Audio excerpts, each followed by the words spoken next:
Welcome back to 21st Century Radio. I'm your host, Dr. Bob Hieronimus, and our executive producer and research assistant is Laura Kortner, and our engineer is Anita Brockington. And gosh, Rudy, we have a family of our friends in California that may be listening tonight.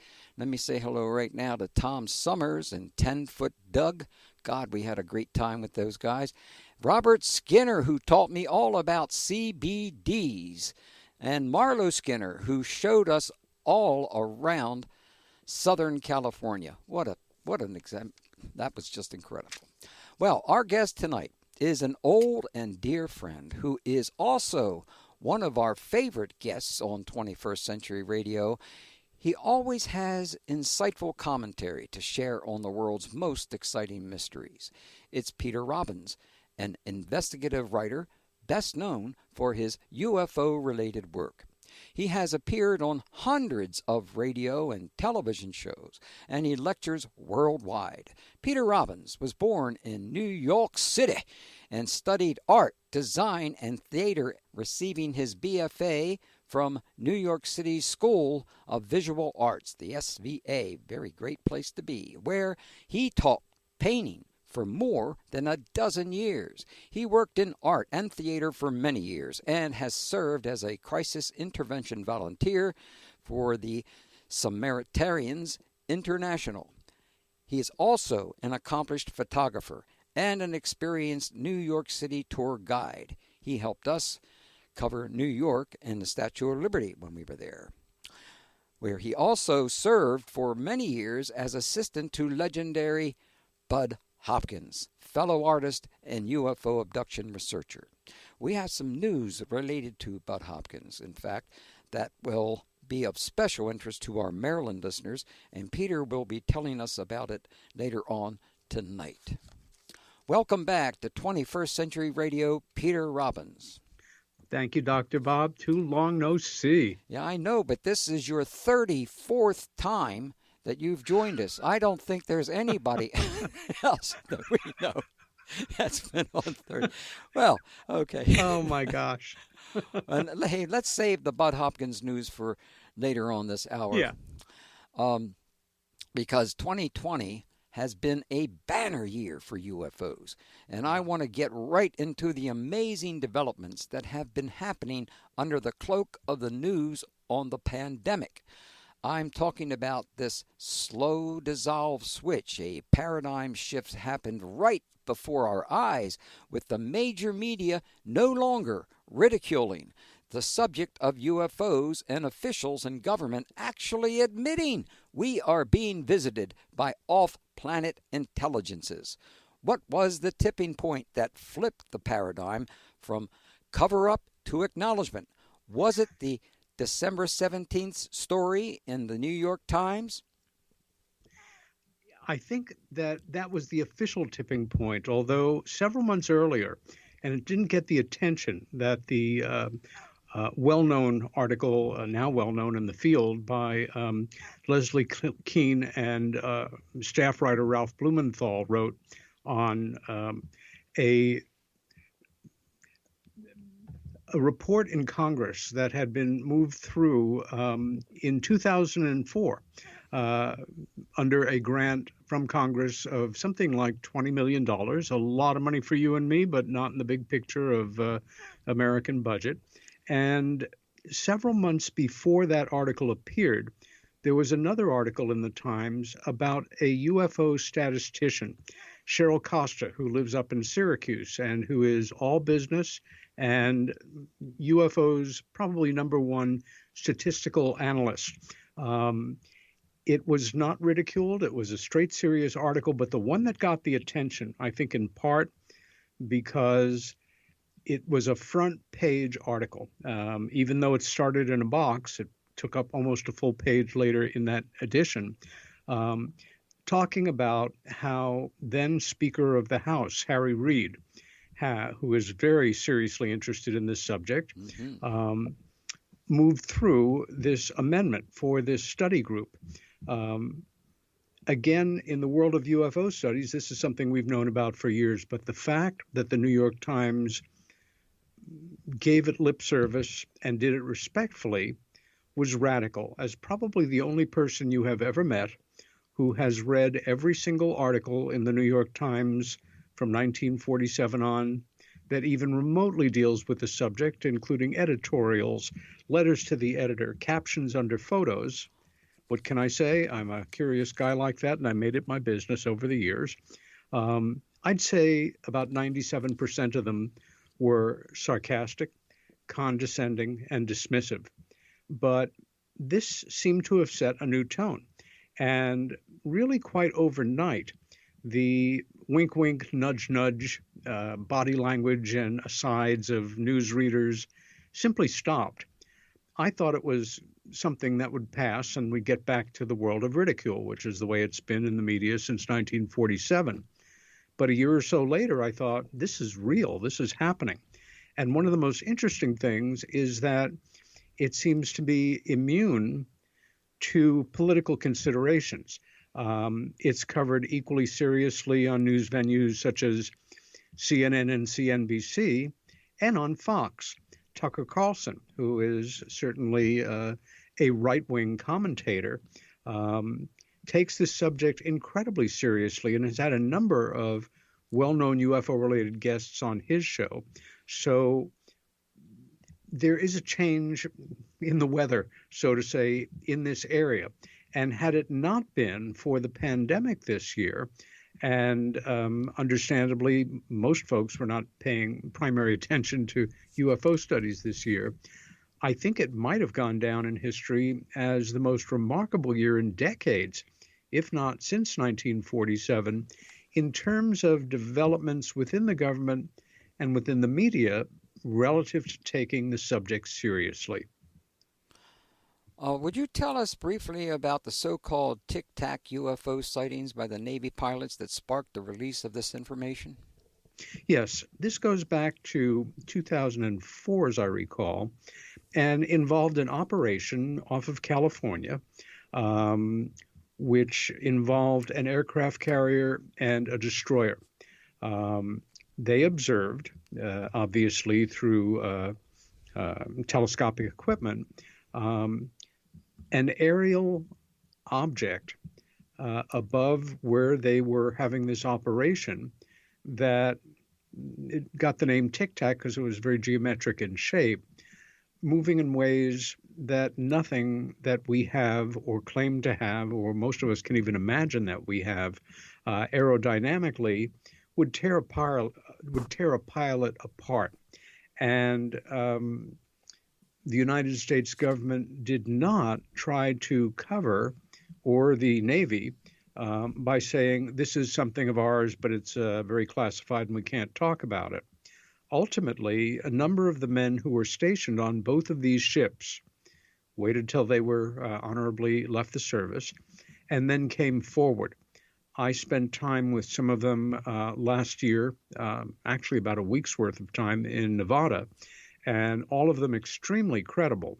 They have now gone kind of mainstream, and this has now become a very important turning point case in the world of UFO studies, as well as kind of bleeding out into the general public. Again, there is no ridicule around this. It's more a matter of, could it possibly something of ours? Or is it truly an anomalous UFO or UAP, as the term is now kind of migrated into, unidentified aerial phenomena? Well, the New York Times has continued its cautious coverage since 2017. As you noted, they had another bombshell in July of this year, 2020, that admitted we have been studying UFO crash retrievals. Now, this is a step up here. And yes. Government business, and government and the businesses are in on it, which means that somebody in corporate America is doing really well economically. Yes. This was actually, I have to say, I don't know what other word to use. It was a shock to me. The whole idea of UFO crashes and retrievals of the artifact or the crash debris goes back to Roswell in the summer of 1947, and has usually been like the number one dismissive science fiction. It's complete nonsense. We will always have an excuse for it, from the original crashed weather balloon to advanced technology. But you're absolutely right. This took place in July. And once again, the Times covered it respectfully with Ralph Blumenthal and Leslie Kean. And if that's a name that's not familiar to your listeners, Leslie isn't a ufologist. She is a journalist, and a very distinguished one.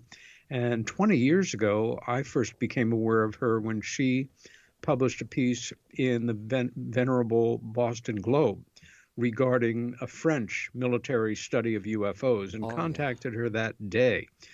It was an assignment. I don't know how deep her interest was in the subject at the time, but I made some introductions, including to Bud Hopkins, who she became very close friends with, and wrote a book some years ago that really made the UFO Paranormal Times bestseller list. And very wisely, she had generals, pilots, and government officials write their own chapters about this. But Leslie, again, is a journalist who comes to this by way of anything but UFO and paranormal circles. Yeah. And the article does discuss UFO crash retrievals in terms of the term they use is off-world vehicles not made on this earth. The title of the article, for anyone that wants to check it out, is "No Longer in Shadows, Pentagon's UFO Unit Will Make Some Findings Public." And that was published on July 23rd of this year. Radical stuff. I'll say, what a difference. It's like a whole new world right now going on here. Tremendous, Bob. Oh, yeah, Dr. Kortner had something to say to me. What was that, Kortner? Oh, yes. So where is the predicted panic from the public that we've been told? Yes, we've been told that. I mean, well, let's they're sneaking out the door on this. The wheels turn slowly, Bob. They will make their some findings public, but when they do, that data is not yet available to us. Perhaps some of them are thinking, maybe we shouldn't have said that, and maybe people will forget about this. Maybe they shouldn't have, and no, we won't forget about it. But there it is in print, in the Times, fact-checked, confirmed, absolutely credible information from reliable sources within the government. And so we're in this holding pattern. We're in this wonderful quiet, possibly before the storm. So many of my colleagues for so long have been actively working toward what we euphemistically call disclosure with a capital D. And that is, of course, something that has not happened yet, although the process is in gear, and it has been for a long time, but never with official backing. So who knows how this year will end, or what may happen next year starting under this new administration. Oh, I'm looking forward to that. That's for sure. Well, a lot of media are taking it seriously by now, and that must be strange for people like you and Stephen Greer, Stephen Bassett, who have made a career out of badgering the government to go with a big announcement. And still doing it. Well, I'm going to ask, what are people like Greer and Bassett saying about this slow dissolve kind of version of disclosure rather than the one big announcement? Do they buy it now, or are they suspicious? I think they take it very seriously. I have very little contact with Dr. Greer, but I'm occasionally back and forth with Steve Bassett, and there is nobody who I'm aware of in the history of UFO studies who has worked harder in a more dedicated and more laser beam focused way over the past few decades to bring this about. And as you know, I guess it's about 6 or 7 years ago now, Steve was responsible for putting together, it's an overused phrase, but it's accurate here, a paradigm shifting event. at the National Press Club, not far from you in Washington, D.C., Indeed. whereby he had gotten hold of the funding from a wonderful philanthropist who wanted to see this happen, to create a congressional investigation into this, but outside of Congress, and approached many ranking congressional representatives, offering them very respectable above board fees to simply listen as witnesses, military members, researchers, investigators, experiencers, journalists made their presentations before them. None of them would do it. Once again, the fear of ridicule. And so he hired a number of retired congressional representatives and one senator. And it was like 5 days of hearings, and done in a very professional congressional manner with over 40 witnesses. I was very privileged to be one of them and presented on 2 different topics. Right now, Steve basically is working out of his home in the Washington area, I believe, and continuing to put forward that this will happen. When, we don't know. But for many years, I had my doubts. And now those doubts are kind of evaporating. I think it's just a matter of time. How much time remains to be seen? That's true. And as a matter of fact, our time is up for a little bit right now because we got to take a break here on 21st Century Radio with our guest Peter Robbins. We're talking about UFOs 2020, a new era of disclosure minus ridicule. Boy, that feels pretty good. Also, well, later on, a new DVD, The Extraordinary Life of the Suspicious Death of James Forrestal. You can find a link to it on 21st Century Radio and Facebook page. We'll be back in just a few minutes.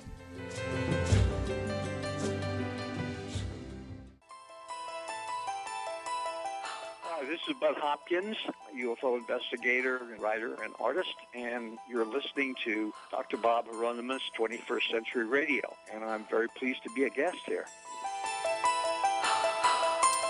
Thank you, Bud Hopkins here. Oh, yes. Welcome back to 21st Century Radio with our guest, Peter Robbins. And we are going to... I want to say thank you to Lorraine Canton for all... In Canton? Oh, for all her beautiful cards and, well, all the way from Easter, Christmas, holidays, etc. For years, she's been sending us cards, and I've just found out about it. Thank you very much, Lorraine. Now, back to what we're supposed to be doing here. Have things really changed in terms of release of protected information? You sent us a timeline of UFO-related events of 2020. Let's review that now, if you don't mind. I'm interested if any other more fantastic military or airline sightings have been made public beyond the Tic Tac UFOs. Nothing with that impact. There are always UFO sightings, some of them in military contexts, some, of course, the great majority that we learn about are civilian, but nothing that even remotely came close to the impact of them in terms of national reporting and what still appears to be this breakthrough into a post-ridicule era. When I talk about ridicule around the subject of UFOs, I'm being really hyper-specific here. At one point, I took a year or so of self-assigned time to do research on nothing but the origins of UFO ridicule. And when you come down to it, it not only makes no sense, it's incredibly counterintuitive. Let's just say that you and I are neighbors and we run into each other on the street. And I say, Bob, the damnedest thing happened to me yesterday or last night. I was out in the yard fixing something or playing with the dog or working with the kids. And I looked up and I saw this thing or things that I'd never seen anything like. And they were star-sized and zipping around, or it was as big as a battleship, or it was triangular or round.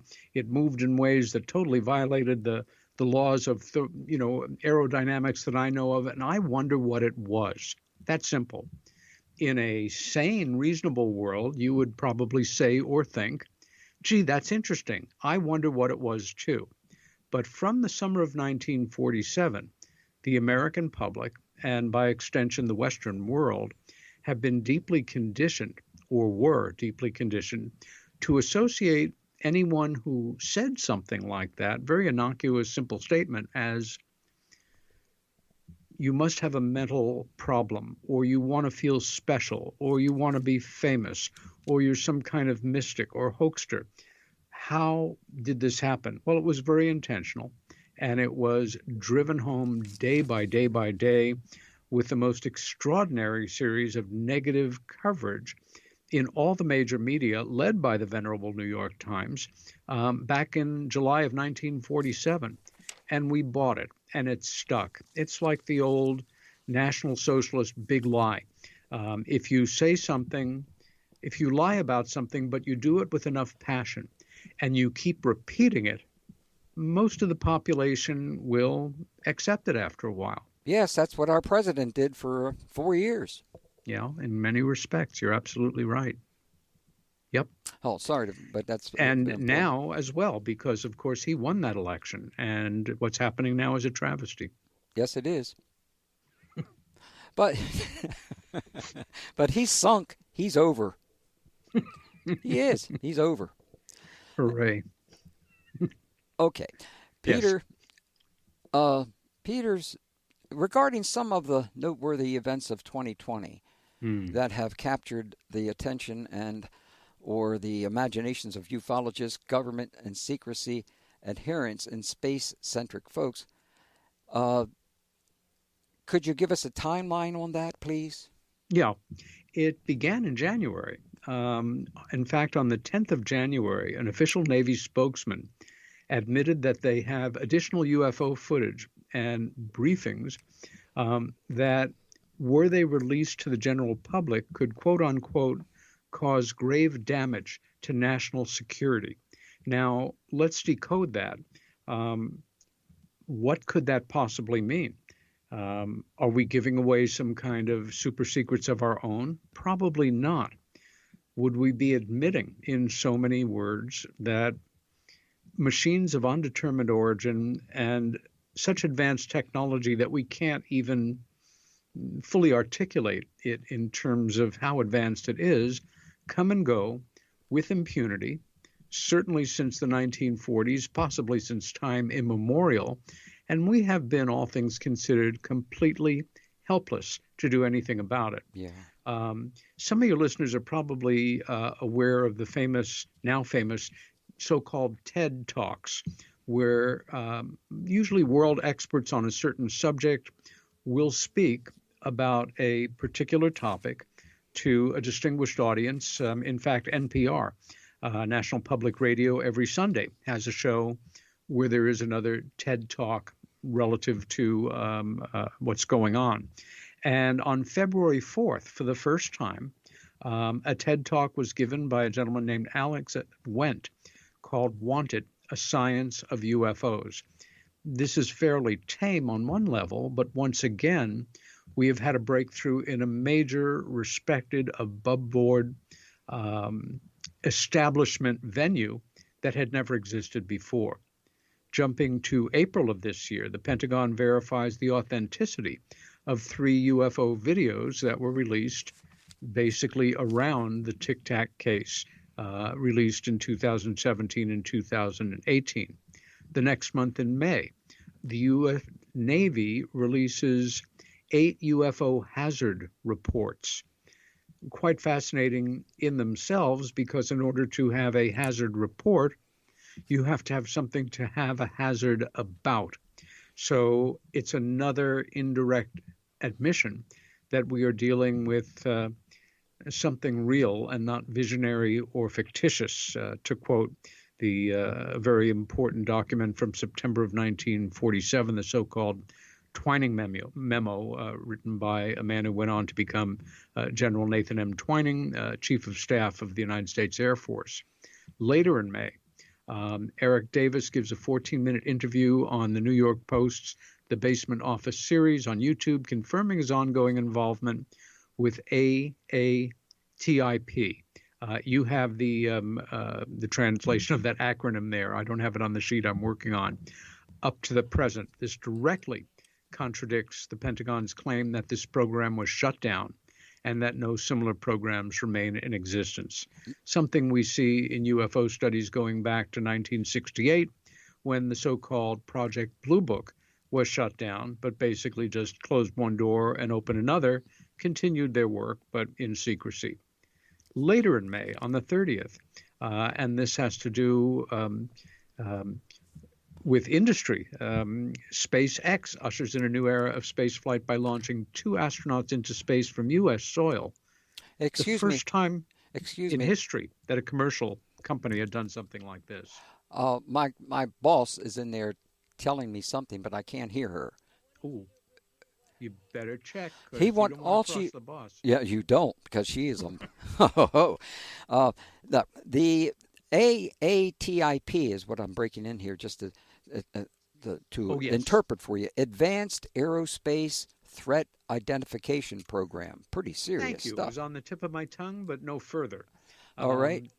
In June of this year, and this one caught me off guard in another way, a new study published in the Astrophysical Journal indicates that there is, quote, a minimum of 36 intelligent civilizations within our Milky Way galaxy. Why I say this caught me off guard is, for me, you know me, I'm a nuts and bolts guy. I'm very clear on what I know and what I could prove in a court of law, from what I strongly suspect but could not prove in a court of law, to what I think may be the case, what I fear may be the case, what I deduce. And I find it objectionable very often when somebody will cite an empirical alleged fact that I have no idea how you can possibly corroborate. How do we know that 36 is the number in question? It could be any number, and whatever your source is, how can you say that is an absolute empirical fact? Because there's no way to fully verify it among the sources that we have for verification. I still think it's absolutely fascinating. And once again, the Astrophysical Journal is not a UFO magazine. This is establishment science.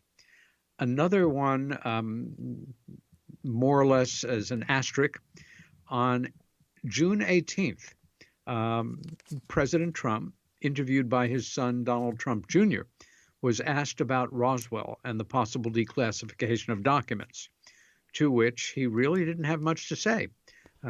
President Trump is on record as saying, I don't have the quotes in front of me, but it's sort of interesting, but I don't believe it. And hence, perhaps, why we have had no developments in his administration. Also, remembering that, to the best of my knowledge and scholarship over 40-odd years, American presidents from Harry Truman on have gotten different levels of briefings on this subject than other presidents. That's right. Yeah, I mean, the whole thing broke in the Truman administration. He probably knew all there was to know. President Eisenhower, following him, of course, the commanding general of European and Allied forces in Europe during World War II, a distinguished military man and a decent guy and politician. Intelligence community had a lot of respect for him. Eisenhower was probably very well briefed as well. Indeed, I agree. Yes, he was. Yeah, Kennedy probably not so much, because the intelligence community hated him for the way that he handled the Bay of Pigs invasion. But Kennedy had his own sources. He was, after all, a very privileged man, the son of a former ambassador to England, a millionaire, very well liked within certain circles, and very possibly a member of naval military intelligence, not just a PT boat commander. So we have that as well. Before we take a break here, which we're going to, I wanted to note this, that Donald Trump, like every president, is given certain information about UFOs, but not the same information. Yep. I understand from other people that talk to me about this that Trump was not given all of the information that most of the other people got. There was some distrust because of things that he was telling other people of other nations. Yes. They did not trust him to keep his mouth shut about that. So that's the reason why he probably couldn't tell his son what's going on here. Yeah, and I don't think you're speaking, or your sources are speaking, out of any kind of bias for or against the president. He is a businessman, and there is concern that after he leaves office, there is confidential information that he has that he might deal in He a will. certain degree He will. to get, it's nothing personal, it's just the way he is. That's right. So I would understand that logic, certainly. Yeah. Oh, wait. Time for a break. Can we take our break right now on 21st Century Radio with our guest, Peter Robbins? And you will also find Peter Robbins on Facebook, where he posts regularly items of great interest.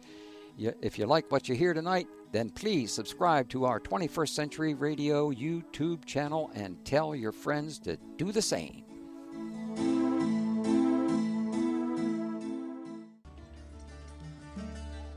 Hi, this is Richard Dolan, author of UFOs and the National Security State, and you are listening to 21st Century Radio and Dr. Bob Hieronimus. Oh, it's good to hear from him. I haven't heard from him in a long time. Boy, has he grown in power and knowledge. Whoa, isn't that right? You bet. I'll tell you. I remember 10, 15 years ago when he first started coming out, and then, man, he is a mega star. Not as big as you, but he's getting there. That's a good one, Bob. Okay. Well, it's true. Okay, well, do you want to... Just jump in where we left off. Yeah, on July 11th. Let's go to the July 11th History Channel's Unidentified second season is going to launch. Yeah. The History Channel, of course, is a well-known, venue. But their coverage on this subject, some of it really has been more in the entertainment area, but they are focusing much more seriously now. And speaking about seriously, one of the most distinguished journalists in America who deals with the subject of UFOs is Nevada-based George Knapp. Oh, and yes. George has his own very credible sources. And in July, he released a number of documents of the 38 now Defense Intelligence Reference Documents commissioned, once again by the AATIP program. Well, the 10 have been released now, we know, of 28 others. For me, one of the biggest developments of the year, because this is as mainstream as it gets, also in July, and in fact the following day on July 17th, Florida Senator Marco Rubio, a conservative Republican, very well known, serving as acting chair of the Senate Intelligence Committee, submitted a bill that included a requirement for the multi-agency unidentified aerial phenomena task force housed in naval intelligence should publish a report for public reading on unidentified aerial phenomena collection and create a centralized process for managing this data. That's such a high visibility senator from a major state, and who cares what his politics are relative to this, should propose such a bill. A few short years ago, not only would that have been unthinkable, but it could have brought ridicule to his career that could have brought it down. Yeah, and that's a very important thing to remember. That's about as big a mark of the kind of changes that we're talking about as any. Once again in July, a very busy month. On the 23rd, the Times, New York Times, again publishes a serious UFO article, again written by Ralph Blumenthal and Leslie Kean, called "No Longer in Shadows, Pentagon's UFO Unit will make some findings public." And again, when they will, we're not sure. This is the one, though, that discusses the UFO crash retrieval phenomena. And again, for that to be an official pronouncement rather than a far corner of UFO seemingly esoteric studies is a light year jump. Article in the Scientific American in July calls for interdisciplinary teams of scientists to study, once again, UFO, UAP phenomena. This is the Scientific American. Once again, a few years ago, this would have been unthinkable. Absolutely. And again, July, the busiest Yes. month for these breaks this year, the Times again publishes another piece. Do we believe in UFOs? That's the wrong question. Again, by Ralph Blumenthal and Leslie Kean. By posing that title, what they're saying, and for me, it was a lot of people, it was a breath of fresh air. Do you believe in the chair that you're sitting in, Bob, or are you sitting in a chair that belief does not enter into? We are dealing with a very real phenomena that we no longer have the luxury of disbelief about if one studies the best available scientific findings. And I thought it was a wonderful way to address the way we dismiss this phenomena simply by a turn of a phrase or that word belief. Mm-hmm. And for me, again, a very important moment in the way that these things are being dealt with. On August 1st, Christopher Mellon appears on CNN and says that the topic of crash retrieval should be taken seriously. Now, who is Christopher Mellon? Yeah, who is he? Rhetorical. Who does he think he is coming in and saying stuff like that? Well, he is a former Deputy Assistant Secretary of Defense for Intelligence Is that in all? the Clinton and Bush and George W. Bush administrations, Oh, and later for Security and Information Operations. He formerly served as the Staff Director of the United States Senate Select Committee on Intelligence. So, of course, we can discount anything he says because he's a no-name. Once again, for somebody at this level of the game to make a statement like this is a confirmation that this has been a year unlike any we have had in this country, probably the 50s in terms of release of information, but back then it was once again all dismissed as quick as it came up.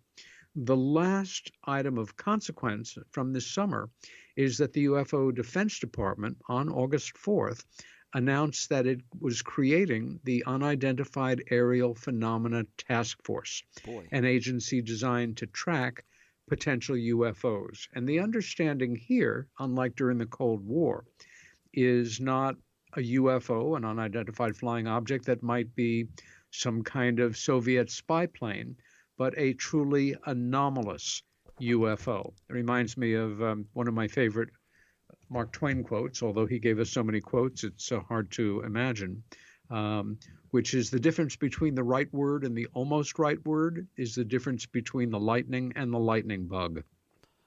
I didn't know that. I'm so glad you reminded me of that. Thank you, Mr. Twain. Yes, of course. I had nothing to do with it.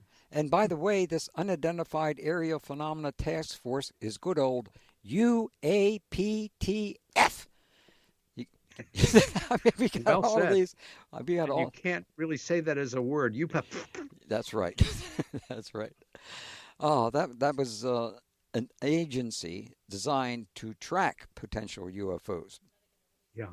This is something, again, going back to 2017, as somebody smack in the middle of this for decades, that I not only didn't see coming, but that I really couldn't have imagined coming on us so quickly. One hopes that it accelerates. My feeling is in January, when the next government replaces the current government, we will not be prioritizing this subject. There are some other things that we're dealing with right now, but a year, 2 years, a little more down the pike, well, who knows? I mean, again, this is all coming so fast, and it may not be able to be stopped on a certain level, but I think we're going to see developments in the Biden administration that take everything that we've just discussed and bring them even more forward into mainstream thinking. Indeed, I think they certainly will. They're much more intelligent than the last administration. no doubt about that.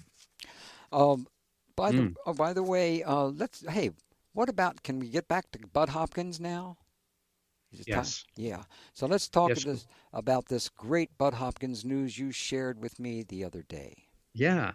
Well, again, for the people in your audience who are not aware of who Bud Hopkins was, we lost him in August of 2011 to cancer at the age of 80. Bud was arguably the pioneer investigator, the father of a school of research into ufology's, for me, most complex, most perplexing, most fascinating, most unnerving, and potentially, certainly, at least one of its central, most important ideas and realities, which is the UFO abduction phenomena, something that has happened to people all over this world in more profusion than I am even comfortable thinking about, where they are taken and brought to a space or to the interior of a craft, examined, procedures done on them, and then brought back to where they were. I had the honor for many years of being Bud's assistant. However, Bud Hopkins, and however well his name is known in UFO studies, had an equally important other life that, in fact, was more important to him in the big picture than his work in ufology. That may make a few jaws drop, given his importance in the work and the contributions that he made. But Hopkins was a painter and moved to New York after completing his art education in 1959 and started his career as a late period abstract expressionist, taken under the wing of the great Franz Klein, one of the great members of that school of painting, and getting to meet everybody, start to show his work. And by the time he was publishing around UFOs, was certainly a well-known painter in New York City and in the greater art world. His becoming involved as a major player in UFO studies, to be kind, did not help his career as a gallery artist. Again, the ridicule factor, and a lot of artists and galleries and prime movers in the New York art world were uncomfortable with that. Nonetheless, he continued to paint, his work evolved, and we have arrived at a time now, almost 10 years after he has passed, where a major academic gallery, the gallery at the University of Maryland, not that far from you, made a decision a year or so ago to have a full retrospective of his work. This is a very big deal for an artist of any sort when a major gallery or museum decides to spend a couple of years, borrow back work from collections and museums and the estate of, devote their gallery for months on end to an exhibit of their work. The man behind this is a wonderful guy, the associate director at the university's art gallery, named Taras W. Matla. Taras's family emigrated from Ukraine, hence his somewhat unusual name. We connected last year when he contacted me about working with him to a degree on this project. What, as we used to say in the 60s, Bob, completely blew my mind was that Taras had gotten the okay from this state academic institution, the great University of Maryland, to have this art exhibit be a dual functioning event. It was going to be it will be a traditional retrospective of Bud Hopkins' work going back to his student days up until the work that he was doing not long before he passed. That's a wonderful thing. However, within that same gallery space will be a separate but equal exhibition on the life work of the other Bud Hopkins, the pioneering UFO abduction researcher. And it will include witness drawings and physical evidences and first editions and ephemera and memorabilia Also, it will include UFO-related art in that. In 1982, the Queens, New York Museum, a wonderful museum, but for sophisticated Manhattanites, being that it's not on the island, probably a place they've never visited, they decided to have an art exhibit called the UFO Show. And they invited Bud to be the curator. We need to pause now because we're at the top of the hour. So please hold on to where you are so when we return, we can continue. Is that all right? Yep. Okay. We'll be back in just 6 minutes with Peter Robbins, and we're going to be talking more on UFOs, and hopefully we'll get to James Forrestal. For the king.